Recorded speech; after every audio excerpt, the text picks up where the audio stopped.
Hello everyone, welcome to this video all about Klairs skincare. They are a Korean cruelty-free and mostly vegan skincare brand. I think it's just the one product that isn't vegan from them, and it's their Midnight Blue Calming Cream, which has beeswax in. A lot of their stuff wasn't vegan and they reformulated it to become vegan, which I really like. And I've pretty much got their entire range to show you today and to review. I've been testing this stuff for 2 months by this point.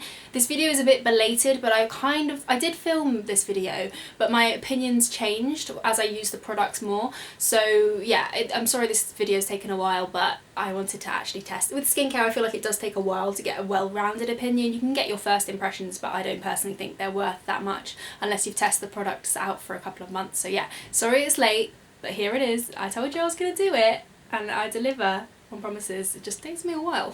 This vid is also part of my brand focus series where I focus on a brand and review their range, talk about the brand a bit. I'm going to give you a little bit of background about the brand and then move straight on into the product reviews. If you're interested in anything in particular, I'll put timestamps down below along with the products I'm going to talk about. So say you're just looking for a particular review, you can skip ahead. I won't hold it against you. But if you're here for the entire ride, then I'm very grateful. I'm also very grateful to Koja Beauty, who are a Korean cruelty-free skincare and makeup website, and they actually provided this stuff for me to review for you. So I'm really grateful to them, and their website is really good actually. They haven't got that many brands on there, but they're quite selective about the brands that they feature on their website. So it's all cruelty free and it's all Korean skincare and makeup specifically. This video isn't sponsored or anything, but I just want to give them a shout out because obviously they provided all this stuff for me to show to you. And yeah, everything's marked as vegan. Everything that's vegan is marked as vegan, which, you know, if you've watched my videos before, I'm a big fan of. It makes everything so much more simple. Just scroll through. If it's got a vegan badge, you're safe to purchase. You don't have to scroll through the ingredients list and faff about. So yeah, love that. And yeah, like I say, I'll link their website down below. If you're interested, maybe check them out. Okay, so starting off a bit about the brand themselves. Their packaging is quite simple. Their catchphrase is simple but enough, like that's their tagline, and you get that vibe from looking at their packaging. Also kind of geared towards people with sensitive skin. Although I feel like sensitive skin is a tricky one because it's like different people, two people can have sensitive skin and one person can be sensitive to a particular ingredient, whereas another person could be sensitive to another kind of group of ingredients, but they both have sensitive skin, if you know what I mean. So I'll highlight it as I go through, but some of their products have been reformulated to be without scent, which is amazing because for me personally, I do have sensitive normal skin and I'm sensitive to fragrance, I'm sensitive to parabens, they make my eyes water a lot, and some other stuff as well, you know, like some alcohols can be a little bit irritating. So yeah, I'm a good test for this brand because their products are formulated without parabens, without alcohols and without fragrance. Although I was looking at one of their products, the ingredients list, and it does say it's got fragrance in it, so I don't know if they mean artificial fragrance, but I'm just taking this information from their website, so do with that what you will. Another thing about them is that they claim to be eco-friendly, but I don't know how they are eco-friendly. And I've looked at some press coverage around the brand online, and a lot of the time it mentions that they're eco-friendly, but it doesn't say how they're eco-friendly. So I don't know if that's greenwashing, I don't know if that's genuine, because all their stuff comes packaged in plastic. There's only one item I got from them that is packaged in glass. I don't know how they're eco-friendly. The only thing I can think of is that the way they source their ingredients is eco-friendly, but that's just a stab in the dark and I have nothing to back that up. I'll get more into that later, but yeah, that's a bit about the brand. They are cruelty-free though, so Korea banned animal testing in 2018, this year, which is amazing, but these products also aren't sold in China, so there's no loopholes, you know, they are genuinely cruelty-free, which is amazing. I think that's really cool, and I've been interested in Korean skincare for a long time, but I've never really dabbled in it properly, so I feel like this has been a real learning curve for me as well. And I'm not a skincare expert, but I've definitely been learning a lot, so I can give some words of advice, but yeah, don't take this all with a pinch of salt because I'm not an expert. Overall, I think this brand is good. I think if you like the Glossier kind of vibe, that kind of skincare, I think you'll really like this brand. If you want something a bit like Glossier but you don't want the fragrance and the harsh ingredients, because I personally am not a fan of Glossier skincare at all, don't like it. Yeah, would not rave about that. This brand is not specifically natural either, but they do have some pretty clean ingredients, you know. And yeah, I would recommend them. I think overall I give the brand like 7 out of 10. I think it's pretty good, and some things, like I say, I've changed my mind on, but some things I would recommend. And if you're into Korean skincare, then I know they have such a cult following. They do have a big fan base, and I like that they listen to their customers. I've got an example of that to mention with one of these products later. And in terms of price point, this is the cheapest product I've got from them, which is £15.50, and this is the most expensive, which is £24.50. So it's kind of middle of the range. It's not cheap as chips, but it's also not ridiculously expensive. They mention they don't spend a lot on marketing and PR. It's more kind of like word of mouth and electronic word of mouth, blogs, and people with giving genuine reviews. reviews, and that way their marketing cost is lower, which means they can lower the price of their products, which is quite cool. I think that's good, making this kind of skincare a bit more accessible. Okay, so without further ado, let's move into some product reviews. I have ranked everything on a 3-tier scale. The bottom being I don't like it, like don't like this product, would not recommend, wouldn't purchase with my own money, just a thumbs down. And then in the middle we've got like it's okay, I wouldn't say rush out and go get it, but it's not a horrible product. And then at the top, like would recommend, would purchase my own money, and yeah, think it's a decent product. So that's where I'm going to rank everything. If you just to give you some background on my own little Richter scale. Richter scale, that's about earthquakes, isn't it? It's earthquake magnitude, so I don't know why I've said Richter scale, but it's my own little Richter scale. I'm going to go through the products as if I was putting them on my skin in a skincare routine. So cleaning my skin, then, you know, moisturising my skin, so on and so forth. I do have normal skin, like I mentioned, but it is pretty lackluster. I look for things that are going to be brightening, hydrating. I am quite cynical when it comes to skincare because I used to have, I've mentioned it before, but I used to have really bad acne and nothing worked for me, and I just kind of thought that skincare is a bit of a gimmick overall. But I do think sometimes there is a science to it. So yeah, just a little preface to these reviews. I understand the disappointment when you buy something, you think it's going to work for you and it doesn't, but these are just my personal opinions on these products. So let's jump straight on into it with this product that I'm raving about. I've mentioned this a couple of times on my channel. I've done a skincare routine recently where I featured this because this is my cleansing oil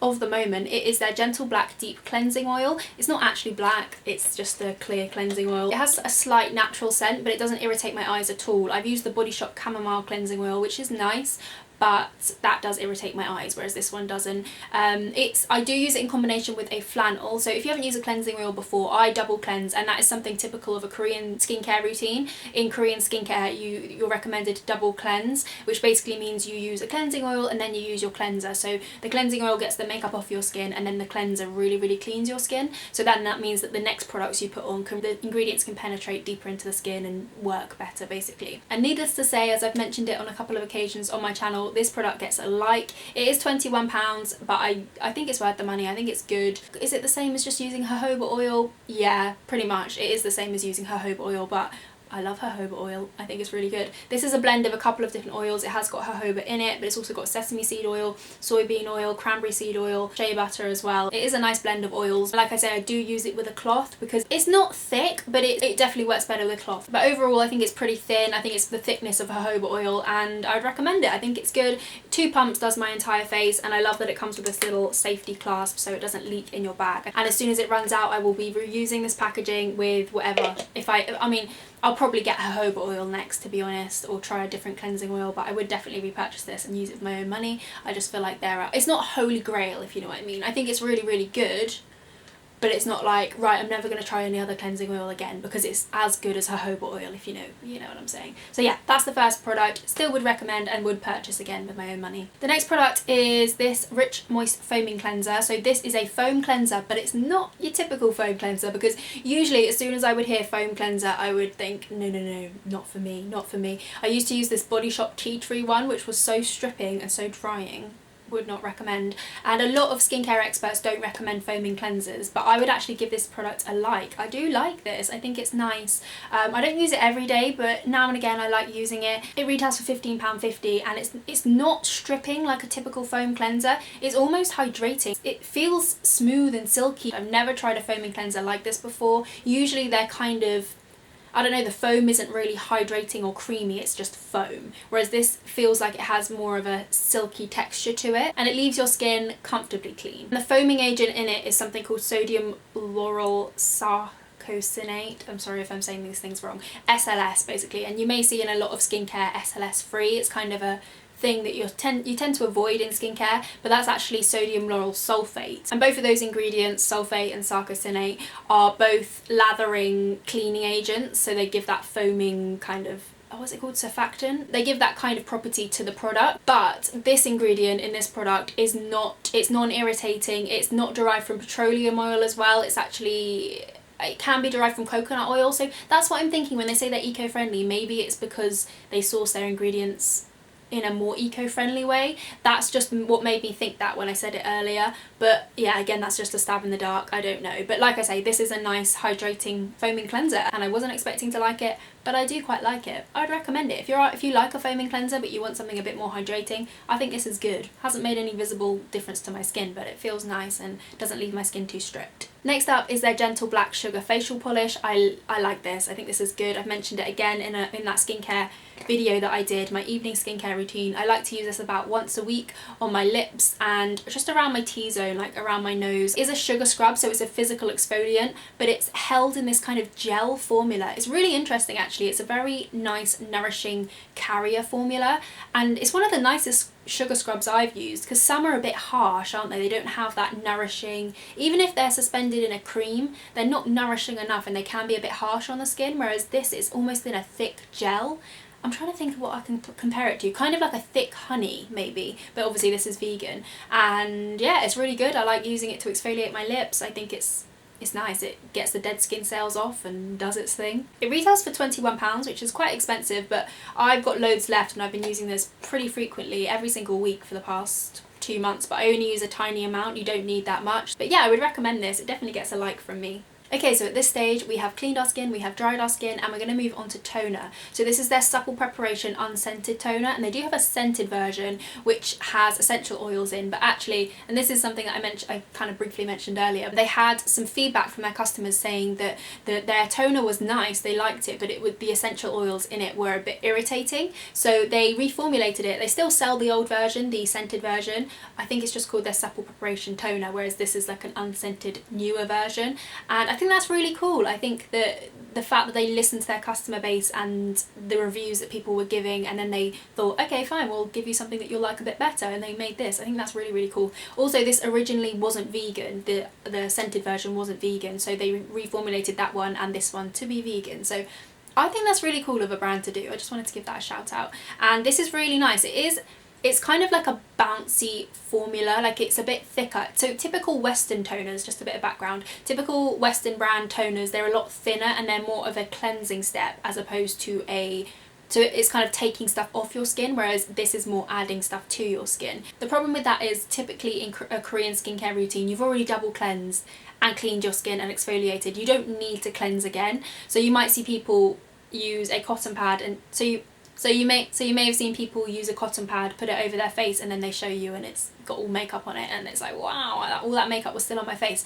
If you've double cleansed, you won't have that. Like, if you still have that, you're doing your double cleanse wrong. You shouldn't have product still on your face. So yeah, Korean toners are a bit thicker, they're a bit more cushiony, bouncier, whereas in the West they're more liquidy and thinner.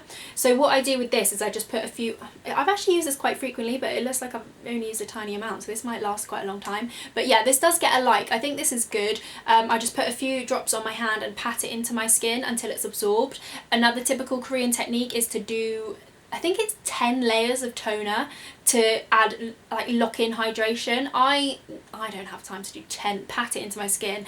So what you have to do is put it on your fingers, and every single time wait for it to completely absorb and then do the next layer, and then go in with another layer and do that 10 times. Some people do 10, some people do 7. I personally either do it once or 3 times. 3 times is the maximum amount of patience that I personally have. I think this is nice. I think it's good if you want to dabble into a Korean toner. I think this would be a really good place to start. Overall, I think this brand would be really good for beginners in skincare. I think it's a really good intermediate brand. Like, it's very simple, straightforward, it's non-irritating, a lot of their stuff, and I think this would be I'd recommend this if you haven't used a toner before, like a more of a Korean style toner before. I think this would be a good option. It retails for £20. It does get a like from me. It's actually on offer for £17.99 at the moment on Koja Beauty, so act fast and you might be able to get it at a £2. That's not actually that much off, is it? £2 1p. Better than nothing. Also, just to compare it alongside another toner from a Korean skincare brand, this is by the brand Wamisa Flowers, and it's their Organic Flowers Deep Rich Toner. You can see that these are both kind of thicker, cushionier, bouncier consistencies. They're not super watery, they're a bit thick. This one has a scent to it which is kind of, it's a natural scent, but it does have essential oil. I'm pretty sure it's got essential oils in, but they use a natural fermentation process for a lot of their skincare. To be honest, I think they do a very similar thing. probably recommend this one just because this is a bit more expensive, and I mean it does come packaged in glass, that is a bonus of it, it comes packaged in glass, whereas this is in plastic. But also I'm a bit confused about this brand because they keep claiming they're cruelty free and loads of their stuff is vegan, and obviously Korea banned animal testing, but I'm pretty sure they're sold in China. So I'm really happy because I actually got this off Depop because it was so expensive. I was like, no way am I buying that first hand. So I got this off Depop, and it's in date and everything, like it was packaged, it was sealed. But yeah, I'm so glad I didn't buy it from them directly because I'm pretty sure they sell in China, but I can't, they're ignoring my emails, and also I can't work out if they sell in China in store or if they kind of bypass the animal testing laws by selling just online. I'm a bit confused. So yeah, I would personally steer away from this brand until we know more about them, and I would recommend this over this anyway because it's a lot cheaper. That said, even though I do like this, I did want to mention that it's very similar in terms of the ingredients list. It's very similar to their serum. So this is their Rich Moist Soothing Serum, and I like both of these. They both get a like. This is slightly more expensive at £21. I like that it's got this little travel cap. The packaging is very clever, it's very simple but it's clever and well thought out, and like you can see, like this is a bit thicker, the top one, the serum is a bit thicker and more of a serum texture, whereas this is obviously more watery, but they do a very similar thing. I would recommend both, but I just don't think you need both in your life. I think you need one or the other. If you're going to go for one, just get one, you know what I mean? Next up, a curveball, something that I don't give a like to. You thought I was being positive just for the sake of being positive, but no, I am giving genuine reviews here. This is their Rich Moist Soothing Cream, and it doesn't get a dislike, but it definitely gets an like it's not a bad product, but I personally wouldn't purchase it with my own money. It retails for £22.30, and I just don't think it's worth that amount of money because in the name it says Rich Moist, and I wouldn't say it is a rich, hydrating, intensely hydrating cream. It actually reminds me a lot of the First Aid Beauty Ultra Repair cream, so if you like that you might like this. And again, it's not a bad product at all, just think it's not really worth the money. Like, I think I've tried better creams in my time. It's quite nice as a day cream, or if you pair it with an oil, if you put this on and then put an oil on top, it's okay, but I personally wouldn't buy this with my own money. Moving on to the last few products I've got to review from them. These are their sheet masks, and I'm always kind of torn when it comes to sheet masks because I do think they're quite wasteful, because obviously they come in a plastic package, and compared to a mask that's just in a pot, I feel like it comes with more packaging and involves more waste. That said, I do think they are really hydrating. Like, in general, I think the sheet masks do a really good job. Like, I get why they're such a big deal at the moment. So yeah, I'm kind of torn when it comes to these because I think they are effective. And these are their Midnight Blue Calming Sheet Mask and their Rich Moist Soothing Tensile Mask. I personally prefer this one. They're both good, they're both hydrating, they come with a lot of liquid in the packets, and they're only £2.49, which is pretty cheap for a sheet mask. Like the Garnier ones, which aren't cruelty free, I'm pretty sure they're about £6, so that's quite expensive for a disposable mask. So yeah, I think the price point of these are good. I really like them. I think they're nice. I think it's hard to see results other than what you can feel, as in, like, you can feel the results, your skin feels nicer, more plump, more hydrated, more comfortable, but I don't necessarily see visible results, if you know what I mean, because it's only a one-time mask. I personally use these about 4 or 5 times per one. Like, I put it back in the packet and reuse it, which I would not recommend. Probably really unhygienic, but like I say, I feel too wasteful just using it once and then chucking it away. So yeah, conflicted reviews, but I would give these a like, and I think for the price they are really, really good. And then the last 2 skincare products, and then I've got a couple of makeup products I forgot to mention. I've got some makeup products to show you, but yeah, the last 2 skincare products are from their Freshly Juiced Vitamin range, Freshly Juiced Vitamin E Mask, and this is their Freshly Juiced Vitamin C Drop. To be honest, I'm not sure how I feel about these. This Vitamin E mask is like a putty, bouncy mask. It reminds me of the Body Shop Drops of Youth mask, and this mask is quite expensive. It's £24.60. I don't mind it, but to be honest, I don't reach for it. I don't see any visible results. I don't really like how it makes my skin feel all that much. It's got vitamin E in, which is great for hydration, also really good for protecting against sun damage, or more repairing against sun damage, because it is a powerful antioxidant, and it's also got niacinamide in as well, so it has got good ingredients in. I personally just don't really see massive results with it. I've used it as a mask, so I put it on my skin for about 20 minutes then washed it off. They also recommend you could use it just as a moisturiser, like I use a tiny bit as a moisturiser. I wouldn't recommend doing that just because it takes a little bit of time to sink into the skin, and it is slightly sticky, so I wouldn't wear this under makeup or as a moisturiser. I don't know how I feel about this, but a lot of people have seen really good results with this combination. I've been reading loads of reviews and some people say that they work really well together, and it is because this has got vitamin C and this has got vitamin E in, which complement each other really, really well. And this drop is at a concentration of 5%, so it's vitamin C at a concentration of 5%. It's also the purest form of vitamin C. The ingredient in it is ascorbic acid, which is like the purest form of vitamin C. I have done some research around these products, like I've been reading about ingredients and stuff, you know, learning, knowledge is power and all that. I haven't seen a difference with this, but a lot of people say they do. Their skin looks brighter, more awake.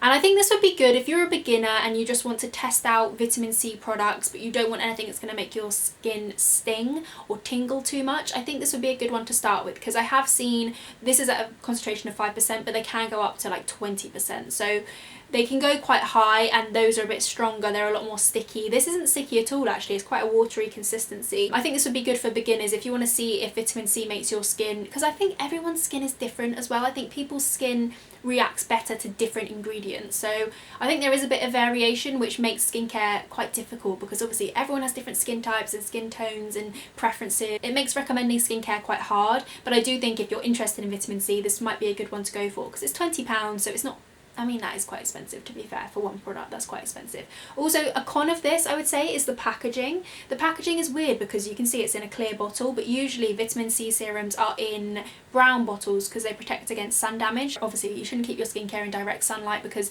it can oxidize the product. And this, trying to see if there's any I can show you, maybe on the box. So as you can see, I've dropped a bit on the box and then it's gone this brown colour.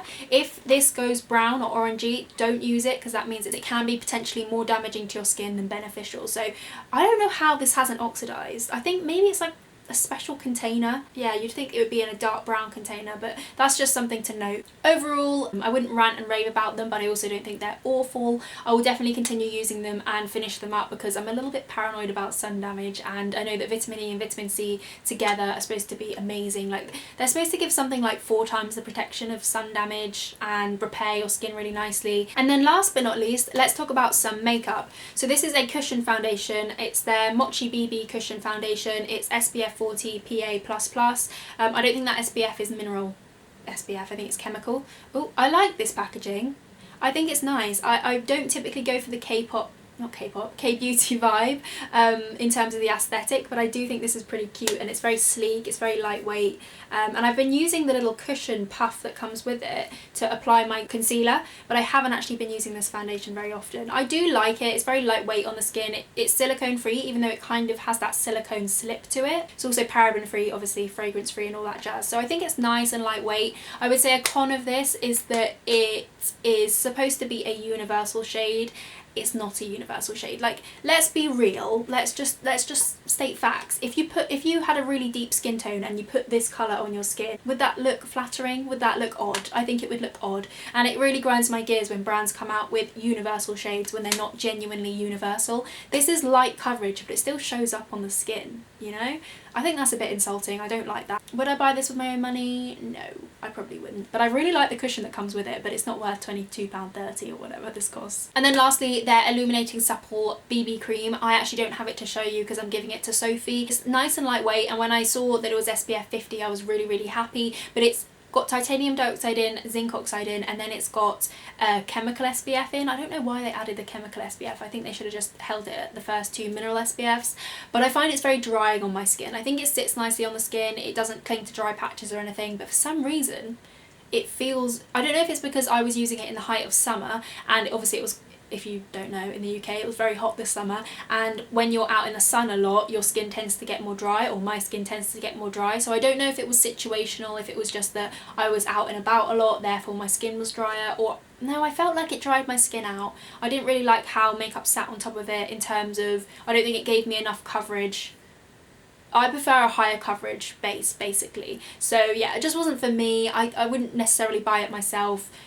I'll see how Soph gets on with it and then maybe leave in the down bar, because she's got dry skin, but she did try it and she really liked it. Like, she tried it from my makeup bag and said she really liked it, so I'll see what her response is from it and put it in the down bar if I remember.